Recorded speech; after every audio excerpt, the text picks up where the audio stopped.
कहानी की शुरुआत होती है जेल के एक शांत कमरे में, जहां बेकेट अपनी मौत का इंतजार कर रहा था। कुछ ही घंटों में उसकी जिंदगी खत्म होने वाली थी, फिर भी उसके चेहरे पर डर का कोई नामो निशान तक नहीं था। तभी एक प्रीस्ट उससे मिलने आया। उसने बेकेट को देखा और वो हैरान रह गया। प्रीस्ट ने धीरे से कहा कि शायद ये आखिरी मौका है जब तुम किसी से दिल खोल कर बात कर सकते हो। कुछ पल के लिए खामोशी छा गई और फिर बेकेट ने हाँ में जवाब दिया। अब शुरू हुई एक कहानी जो थी उसकी माँ मैरी की। मैरी एक बेहद अमीर घराने से थी। उनके परिवार के 19 बिलियन डॉलर्स की संपत्ति की वारिस थी वो। लेकिन फिर 18 की उम्र में एक पार्टी के दौरान उसकी मुलाकात एक सीधे साधे लड़के से हुई, जो आगे चलकर बेकेट के पिता बने। वो लड़का ना तो अमीर था ना कोई खास पहचान, वो तो बस एक बैंड में गाना बजाना करता था। मगर मैरी उसे देखते ही उसकी तरफ खींची चली गई। दोनों जल्द ही एक दूसरे के करीब आ गए और फिर एक दिन मैरी प्रेग्नेंट हो गई। जब ये बात उसके नाना को पता चली तो वो बहुत गुस्सा हुए। उन्होंने मैरी के सामने 2 रास्ते रख दिए, या तो वो बच्चे को गिरा दे या फिर इस घर को हमेशा के लिए छोड़ दे। मगर मैरी अपना फैसला पहले ही कर चुकी थी। उसने सिर्फ अपने बच्चे के लिए सब कुछ छोड़ दिया और वो एक नॉर्मल से इलाके में जाकर रहने लगी। फिर वो दिन आया जब बेकेट पैदा हुआ, लेकिन उस दिन खुशी ज्यादा देर तक टिक नहीं पाई।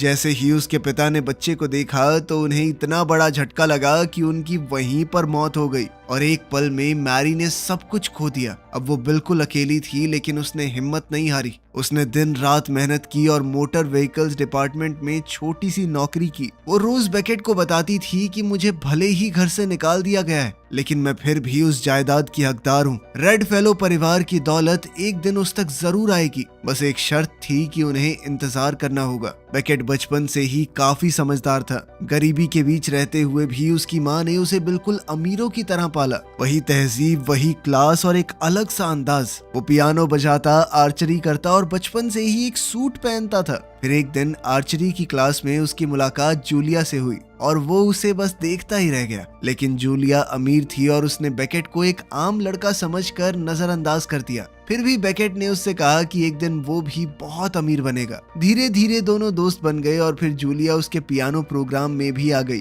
तभी अचानक लाइट चली गई और अंधेरे में जूलिया ने उसका हाथ पकड़ा और उसे किस किया। लेकिन जैसे ही रोशनी वापस आई वो तुरंत पीछे हट गई, जैसे कुछ हुआ ही ना हो। खैर, अब बेकेट की जिंदगी फिर से बदलने वाली थी। कुछ दिन बाद मैरी बीमार पड़ गई। धीरे धीरे उसकी तबीयत इतनी खराब हो गई कि उसे हॉस्पिटल जाना पड़ा। बेकेट के दिल में एक उम्मीद थी कि शायद अब उसका परिवार लौट आएगा, लेकिन ना कोई मिलने आया ना कोई पूछने। फिर अपने आखिरी लम्हों में मैरी ने बेकेट का हाथ पकड़ा और कहा कि तुम एक बेहतर जिंदगी के हकदार हो। बेकेट ने अपनी माँ से वादा किया कि वो कभी हार नहीं मानेगा। मैरी की आखिरी इच्छा थी कि उसे अपने परिवार के साथ ही दफन किया जाए, लेकिन इस बात को भी नजरअंदाज कर दिया गया। तब बेकेट ने अपनी माँ को एक आम कब्रिस्तान में दफन होते देखा और उसके हाथ में मैरी के बालों का एक टुकड़ा था। उस पल उसने कसम खाई कि वो अपना हक लेकर रहेगा। फिर अगले दिन वो रेड फेलो हवेली के दरवाजे पर खड़ा था, लेकिन जवाब में उसे सिर्फ एक चिट्ठी मिली जिसमें लिखा था कि वो उसकी मदद नहीं कर सकते। इसके बाद बेकेट को चाइल्ड सर्विसेज वाले फॉस्टर केयर प्रोग्राम में ले गए और धीरे धीरे उसका जूलिया से भी रिश्ता टूट गया। खैर, सालों बाद जब वो बड़ा हुआ तो वो सूट बेचने लगा। जिंदगी चल रही थी, लेकिन उसका ध्यान हमेशा रेड फेलो परिवार पर रहता। वो उन्हें दूर से देखता था, लेकिन कोई मर ही नहीं रहा था। फिर एक दिन जब वो अपनी दुकान पर था तब उसने जूलिया को देखा। वो बेहद खूबसूरत लग रही थी, अपनी अमीरी के बल पर दुनिया देख चुकी थी। बेकेट ने हिम्मत करके उससे पूछा कि मेरे साथ डेट पर चलोगी, लेकिन इस बार भी किस्मत उसके साथ नहीं थी। जूलिया की एंगेजमेंट हो चुकी थी, पर जाते जाते उसने एक सवाल पूछा कि तुम्हें रेड फेलो परिवार की दौलत नहीं मिली क्या? बेकेट ने हल्की मुस्कान के साथ कहा कि एक दिन सब कुछ मेरा होगा। तब जूलिया ने जाने से पहले कहा कि आखिर में मिलेगा तुम्हें सब। सबसे छोटे हो ना तुम, जब सबको मार दोगे तब मुझे फोन करना, ठीक है? उस रात घर आकर बेकेट ने एक छोटा सा लॉकेट निकाला जिसमें उसकी माँ मैरी के बालों का टुकड़ा था। उसने उसे हाथ में पकड़ा और अपना किया हुआ वादा याद किया। अब उसके सामने 7 लोग थे जो उसके और उसकी दौलत के बीच खड़े थे और शायद अब वक्त आ गया था कुछ करने का। सबसे पहला नाम था टेलर का। टेलर उनके परिवार की फाइनेंशियल कंपनी में ब्रोकर था। उसे ढूंढना मुश्किल नहीं था। क्योंकि वो अक्सर शहर के महंगे बार्स में मिलता था। बेकेट ने उसे बड़े ध्यान से देखा, लेकिन अपने ही कजन को मार देना ये उसे थोड़ा पागलपन जैसा लगा। इसीलिए उसने ये इरादा छोड़ने का फैसला किया। लेकिन फिर अगले ही दिन उसे जिंदगी ने एक और बड़ा झटका दिया। ऑफिस में उसके बॉस ने बताया कि बेकेट को अब शिपिंग डिपार्टमेंट में भेजा जा रहा है, क्योंकि सेल्समैन की जगह अब उसके बेटे को मिलेगी। ये सुनकर बेकेट ने कहा कि वो वेयरहाउस में काम नहीं करना चाहता, जिसके बाद उसे नौकरी से ही निकाल दिया गया। इस पल में उसके अंदर कुछ टूट गया।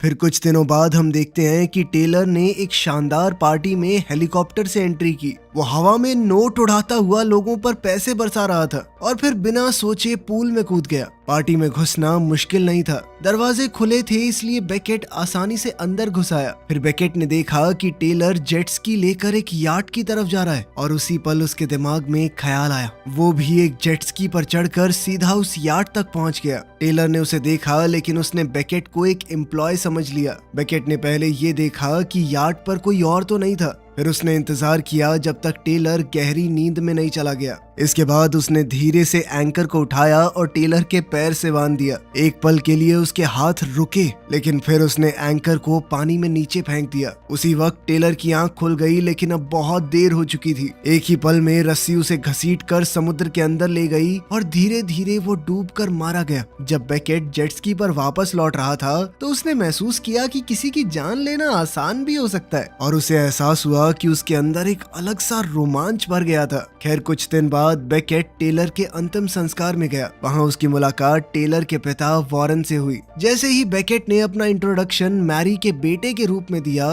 तो वॉरेन का चेहरा बदल गया। उसे देखते ही वॉरेन हैरानी और पछतावे से भर गया। फिर वो उसे एक ड्रिंक के लिए ले गया। उसने कहा कि मैरी बहुत हिम्मत वाली थी और उसने सही वक्त पर बेकेट की मदद ना करने का अफसोस भी जताया। साथ ही उसे अपने बेटे टेलर की मौत का भी दर्द था। उसे लगता था कि अगर उसके बिगड़ने से पहले उसे थोड़ा रोक दिया होता तो शायद आज ये दिन ना देखना पड़ता। फिर वॉरेन ने बेकेट को अपने ऑफिस में ले जाकर टेलर की जगह नौकरी करने का ऑफर दिया। बेकेट ने खुशी खुशी ये ऑफर एक्सेप्ट कर लिया और अगले कुछ हफ्तों में बेकेट ने एक नई दुनिया देखी। पैसा कैसे बनता है, कैसे बढ़ता है और कैसे अमीर लोग अपनी दौलत को कंट्रोल करते हैं। उसे समझ आ रहा था कि ये सब एक दिन उसके काम जरूर आएगा। फिर एक रात अचानक उसका फोन बजा तो दूसरी तरफ जूलिया थी। वो अपने हनीमून से वापस आई थी, पर फिर भी जूलिया को उनकी आखिरी मुलाकात याद थी। उसने कहा कि मुझे फिर से नहीं पूछोगे डेट के लिए। बेकेट ने हिम्मत करके फिर से पूछा, लेकिन इस बार भी जवाब ना था। अब जूलिया ने उम्मीद भी छोड़ दी थी कि शायद वो फिर कहीं मिल पाएंगे। खैर, रेड फेलो परिवार में अब अगला नाम था नोआ का। नोआ एक आर्टिस्ट था, या कम से कम वो खुद को तो मानता था। वो अपना ज्यादातर वक्त वीडियोस बनाकर अपने काम के बारे में बात करते हुए गुजारता।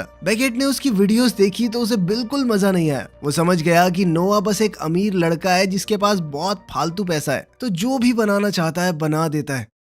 फिर एक शाम बेकेट उसकी आर्ट एग्जीबिशन में गया। वो नोआ से उसके एक बहुत बड़े फैन की तरह मिला। जब नोआ उस पर भरोसा करने लगा तब बेकेट ने बताया कि वैसे हम दोनों कजन हैं, पता है। तब नोआ ने उसकी बात सुनने का फैसला किया, लेकिन साथ ही वो गैलरी में इधर उधर घूमकर फोटोज लेता रहा। वो समझदार लगने के चक्कर में ऐसी उलझलूल बातें करता था जो शायद उसे खुद भी समझ नहीं आ रही हो। खैर, शो के बाद नोआ बेकेट को अपने घर ले गया, जहां उसने उसे अपनी वर्कशॉप दिखाई। यहीं पर बेकेट की मुलाकात हुई नोआ की खुफिया गर्लफ्रेंड रूथ से। फिर डिनर के दौरान उनकी बातचीत शुरू हुई और धीरे धीरे उनका एक कनेक्शन बन गया। दोनों ने महसूस किया कि उनमें काफी कुछ कॉमन है, जैसे पहली बार मिलकर भी एक दूसरे को बड़े अच्छे से समझ रहे हो। फिर जाते वक्त रूथ ने उसे थर्सडे के डिनर पर बुलाया और बेकेट ने तुरंत हाँ कर दी। अब थर्सडे के दिन डिनर टेबल पर सब लोग बिजी थे, लेकिन बेकेट और रूथ के बीच में कुछ और ही चल रहा था। बार बार नजरें मिल रही थी और हर नजर में कुछ एहसास छुपे हुए थे। जब सब लोगों का ध्यान भटका तो बेकेट ने बाथरूम का बहाना बनाया,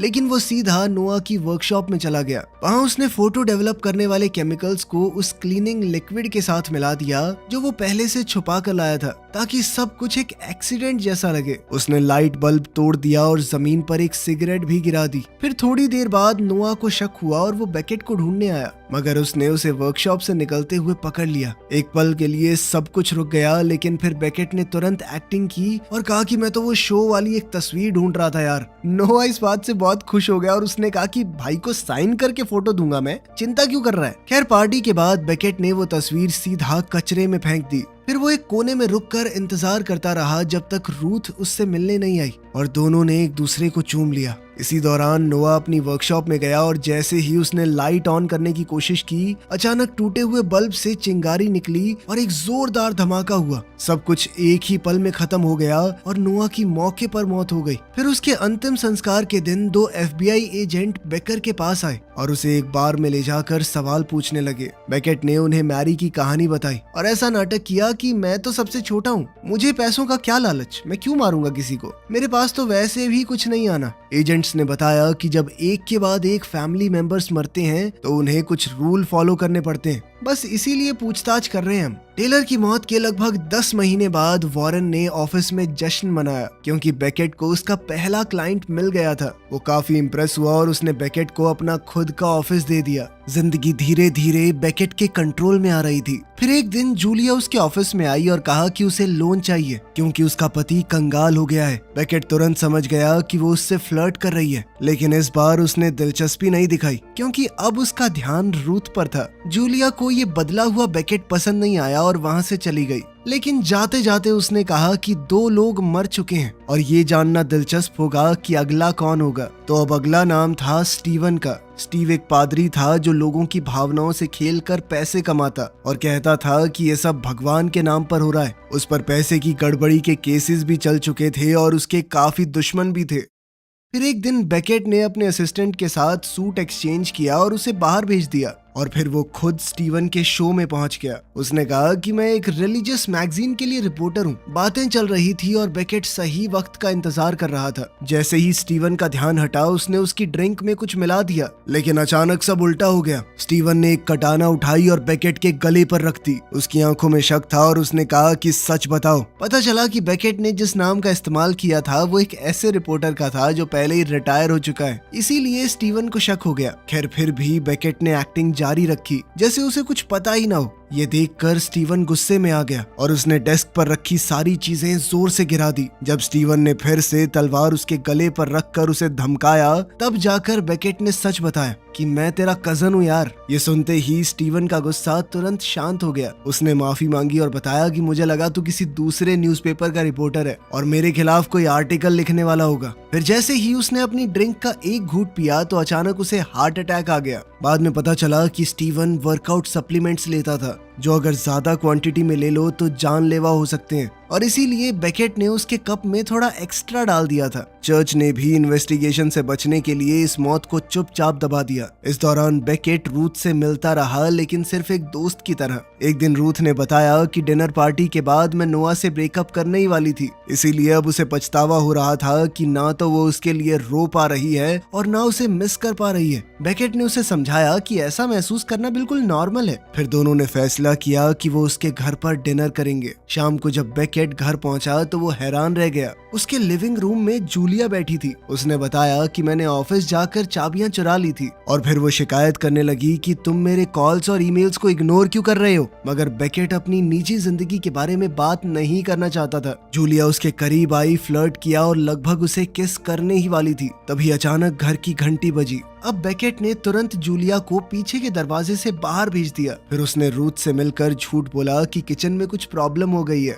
इसीलिए वो उसे डिनर के लिए बाहर ले गया। उस रेस्टोरेंट में दोनों ने अच्छा वक्त बिताया। रूथ उसके साथ थोड़ा खुलने लगी। फिर अगले कुछ हफ्तों में बेकेट को एहसास हुआ कि उसकी जिंदगी काफी अच्छी हो चुकी है। उसके पास एक अच्छी नौकरी थी, ऑफिस में दोस्त थे और शायद रूथ उसके प्यार को भी अपना ले, लेकिन इतनी आगे आकर रुकने का उसका मन नहीं था। इधर जूलिया लगातार उसे फोन करती रही पर बेकेट उसे इग्नोर करता रहा। अब फैमिली लाइन में अगला नाम था कैसेंड्रा का। न्यूज में वो एक बहुत ही प्यारी औरत के रूप में दिखाई देती। उसने 11 अलग अलग देशों से 11 बच्चे अडॉप्ट किए थे, लेकिन असल में सच कुछ और ही था। घर का सारा काम भी नौकर करते और बच्चों पर भी उसका 1% ध्यान नहीं था। अपने 3 कजन्स की मौत के बाद कैसेंड्रा ने अपने 4 घरों में लेजर सिक्योरिटी सिस्टम लगवा दिया, लेकिन हर ट्यूसडे को वो स्पा के लिए जाती थी। जहाँ कोई सिक्योरिटी नहीं थी। फिर एक दिन बेकेट स्पा में घुसने में कामयाब हो गया और वहाँ पर नौकरी करने का नाटक करने लगा। उसने कैसेंड्रा से कहा कि मैं फ्री में आपके दांत सफेद कर दूं क्या? तब कैसेंड्रा ने बिना सोचे समझे डिवाइस अपने मुंह में रख लिया। असल में बेकेट ने उसके अंदर कार्बोमाइड पेरोक्साइड डाल दिया था, जो दांतों को सफेद करने वाले केमिकल्स जैसा ही होता है, लेकिन होता है जानलेवा। उसी समय कैसेंड्रा की मौत हो गई और पुलिस ने समझा कि शायद उसने किसी सस्ते प्रोडक्ट का इस्तेमाल किया होगा जब वो आखिरी बार अडॉप्ट करने किसी गरीब देश में गई थी। खैर अब अगला टारगेट था मैकआर्थर। वो national air and space museum का आधा मालिक था और चांद पर जाने की प्लानिंग कर रहा था। लोग उसकी काफी बुराई करते थे कि वो इतना पैसा स्पेस में जाने पर खर्च कर रहा है, जबकि उसके एम्प्लॉयज के पास हेल्थ इंश्योरेंस तक नहीं है। लेकिन उसे इस बात से कोई फर्क नहीं था। फिर बेकेट ने उसकी टीम का हिस्सा बनने का नाटक किया और चुपके से उसकी कॉफी में बेहोशी की दवा मिला दी। फिर जब मैकआर्थर अपना पर्सनल प्लेन लेकर उड़ा तो बीच में ही सो गया और प्लेन क्रैश में उसकी मौत हो गई। इसके कुछ समय बाद बेकेट एक बहुत ही महंगे और खूबसूरत अपार्टमेंट में शिफ्ट हो गया। तब उसने रूथ से पूछा कि क्या तुम मेरे साथ रहना चाहोगी? रूथ ने थोड़ी हिचकिचाहट के बाद हाँ कर दिया। खैर अब फैमिली लाइन में अगला नाम था वॉरेन का, लेकिन इस बार बात कुछ अलग थी। बेकेट अब अपने अंकल के काफी करीब था। वो उनकी बहुत इज्जत भी करता था, इसीलिए वो चाहकर भी उन्हें मार नहीं पाया। वैसे भी अब उसकी जिंदगी काफी अच्छी हो चुकी थी। वो ये मानने लगा कि जो भी उसके पास है वो काफी है और इसी दौरान उसने रूथ से एंगेजमेंट भी कर ली। फिर एक सुबह FBI एजेंट फिर से उसके पास आए। उन्होंने बताया कि अब वो एक वारिस बन सकता है। बेकेट ने नाटक किया कि है क्या कह रहे हो आप? जब उन्होंने स्टीवन की मौत के दिन के बारे में पूछा कि तुम कहाँ पर थे, तो बेकेट ने कहा कि उस दिन तो मैं हॉट डॉग खाने गया था। बाद में एजेंट्स ने सिक्योरिटी फुटेज चेक की जहां उन्हें बेकेट के कपड़ों में उसका एम्प्लॉय दिखाई दिया, पर वो ये पता नहीं कर पाए कि वो बेकेट ही है या कोई और उन्हें ये बात भी बहुत अजीब लगी कि इतने महीनों बाद इसको कैसे याद है कि उस दिन हॉट डॉग खाने गया था। इसीलिए उन्होंने फैसला किया कि एक एजेंट उसका पीछा करेगा। फिर कुछ समय बाद जब बेकेट ऑफिस से निकल रहा था तभी उसके पीछे वॉरेन अचानक गिर गया। असल में उसे हार्ट अटैक आया था। तब हॉस्पिटल में बेकेट उसके पास रहा और उसका ख्याल रखता रहा। वॉरेन ने धीरे से कहा कि मुझसे मिलने सिर्फ तुम ही आए हो। मरने से पहले उसने एक बात कही कि जिंदगी में अपने लोगों को साथ रखना जरूरी होता है, क्योंकि काम कभी किसी का साथ नहीं देता। वॉरेन के मर जाने के बाद फ्यूनरल में बेकेट को एहसास हुआ कि अब सिर्फ उसके नाना ही बचे हैं। फिर कुछ दिन बाद बेकेट को एक चिट्ठी मिली। उसके नाना ने उसे अपने बंगलो में बुलाया था। आज ही उसकी एंगेजमेंट पार्टी भी थी। बेकेट ने रूथ को फोन करके वादा किया कि वो समय पर पहुंच जाएगा, लेकिन जब वो ऑफिस गया तो वहां जूलिया एक सरप्राइज के साथ उसका इंतजार कर रही थी। उसने बताया कि मैंने एक जासूस को तुम्हारा पीछा करने के लिए रखा था और अब मेरे पास तुम्हारे सारे कत्लों के सबूत हैं। असल में उसे शक तब हुआ जब टेलर डूब गया था, क्योंकि वो तो कॉलेज ही स्विमिंग स्कॉलरशिप पर गया था। इसीलिए ऐसा कैसे हो सकता है कि वो डूब के मर जाए। खैर अब जूलिया ने मांग की कि शाम को 5 बजे तक $3 लाख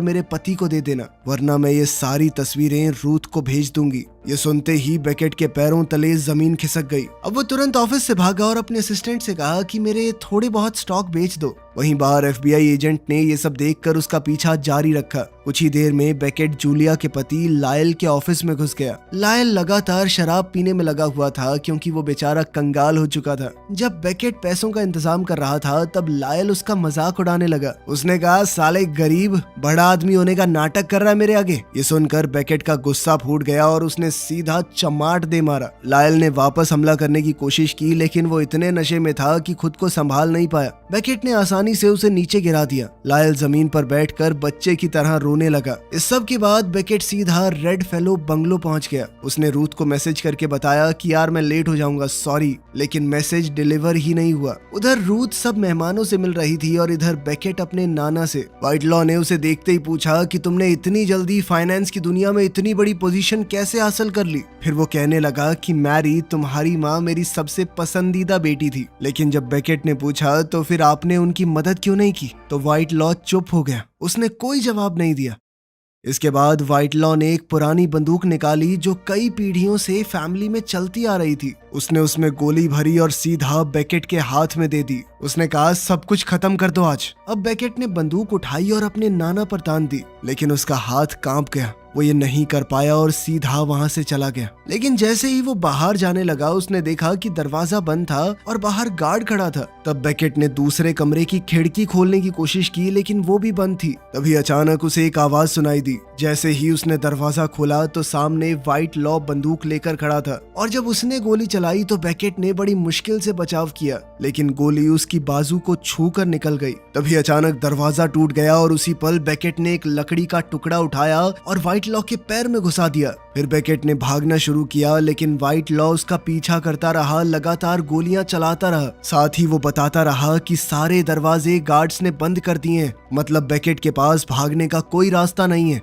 खैर फिर ऊपर के कमरे में बेकेट को एक क्रॉसबो मिली। उसने तीर चढ़ाया और तैयार हो गया। फिर जैसे ही व्हाइट लॉ अंदर आया बेकेट ने निशाना लगाया लेकिन वो क्रॉसबो ही टूट गई। एक और गोली से बचकर उसने तुरंत दूसरा क्रॉसबो उठाया और फिर से निशाना लगाया। इस बार तीर सीधा उसके नाना के सीने में जा लगा, मगर फिर भी व्हाइट लॉ रुका नहीं। बेकेट ने दूसरा तीर उठाया और सीधा उसकी गर्दन में मार दिया। इस बार सब कुछ खत्म हो गया। व्हाइट लॉ मर चुका था। बेकेट के लिए ये अजीब सी बात थी क्योंकि उसका आखिरी कत्ल असल में सेल्फ डिफेंस की वजह से हुआ। खैर जब पुलिस आई तो बेकेट ने उन्हें सब कुछ सच सच बता दिया। इस बार वो बिना किसी शक के वहां से निकल गया। उधर दूर खड़ा FBI एजेंट उसे चुपचाप देख रहा था। जब तक बेकेट घर पहुंचा तब तक पार्टी खत्म हो चुकी थी। रूथ बेहद नाराज थी। उसने सीधा सवाल किया कि तुम मुझसे क्या छुपा रहे हो, लेकिन बेकेट ने सिर्फ व्हाइट लॉ वाली ही घटना बताई, जो सच तो था पर आधा। इसके बाद बेकेट को रेड फेलो परिवार की पूरी दौलत मिल गई। उसे और रूथ को एक बड़ी पार्टी में हाई सोसाइटी के बीच बुलाया गया।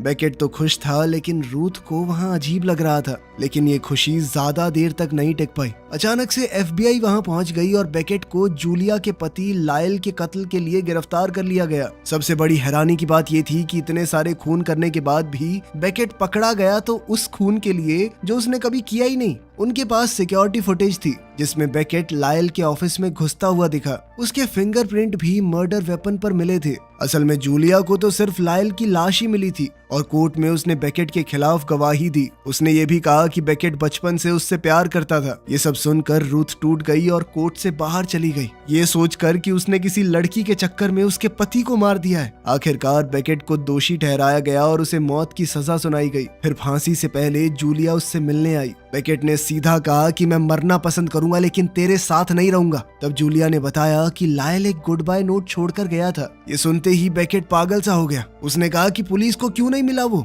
लेकिन जूलिया ने उसे पुलिस को दिखाने से मना कर दिया। बेकेट ने बेचैन होकर उससे बार बार मिन्नतें की। आखिरकार जूलिया मान गई, लेकिन सिर्फ एक शर्त पर कि रेड फेलो परिवार की पूरी दौलत जूलिया के नाम की जाएगी। फिर जाते वक्त उसने ग्लास को किस किया जैसे एक डील सील हो गई हो। इधर बेकेट ने तुरंत लॉयर्स से पेपर्स मंगवाए और सब कुछ जूलिया के नाम ट्रांसफर कर दिया। फिर उसने एक प्रीस्ट को बुलाया और अब कहानी वहीं पहुंच गई जहां से शुरुआत हुई थी, जहां बेकेट ने प्रीस्ट को ये पूरी कहानी सुनाई थी। उसने कहा कि जूलिया मुझे जल्द ही बाहर निकाल लेगी, इसीलिए मैं शांत हूँ। लेकिन वक्त बीतता गया और कोई खबर नहीं आई। धीरे धीरे बेकेट बेचैन होने लगा। अब प्रीस्ट उसे कहने लगा कि कोई नहीं आने वाला, अपने आखिरी वक्त पर भगवान को याद करो। पर तभी अचानक एक गार्ड आया और उसने बताया कि बेकेट अब आजाद है। उधर पुलिस को लायल का छोड़ा हुआ वो नोट मिल गया था और इधर बेकेट जेल से बाहर निकल रहा था। बाहर रूथ उसका इंतजार कर रही थी। उसने बेकेट को उसकी माँ के बालों वाला लॉकेट दिया और बिना कुछ कहे वहाँ से चली गई। वहीं कुछ दूर जूलिया भी उसका इंतजार कर रही थी।